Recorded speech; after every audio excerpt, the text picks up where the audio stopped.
কেৰেলা হওক, দিল্লী হওক, অসম হওক, বিভিন্ন ঠাইত নামনি অসমৰ বিভিন্ন ঠাইত জেগা আছে। গাঁৱতো এতিয়া হাজিৰা কৰিলে 500 টকা পায়। গতিকে গাঁৱতো বহুত লেবাৰৰ অভাৱ আছে।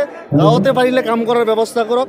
লোকক দূৰত গৈ মানুহৰ উপকাৰ কৰিবলৈ গৈ গালি আৰু লাঠি খাব নালাগে। মুখ্যমন্ত্ৰী যেতিয়া কয় যে উজনিত গ'লে মিয়া মানুহক নিৰাপত্তা নিদিম, তেতিয়া মিয়া মানুহে শ্ৰম কৰিবলৈ যোৱা, সাধাৰণ কাম কৰিবলৈ যোৱা খাটি খোৱা মানুহজন কোন সাহসত গৈ উজনিত বহি থাকিব? আজি তাতে অভাৱ হৈছে নহয়। ইটা ভাটাত শ্ৰমিক নাই, অমুক উদ্যোগটোত শ্ৰমিক নাই। যেতিয়া সন্মান সহকাৰে গামোচা আৰু তামোলৰ বটাৰে মাতিব, তেতিয়া যাতে আমাৰ শ্ৰমিকসকল যায়।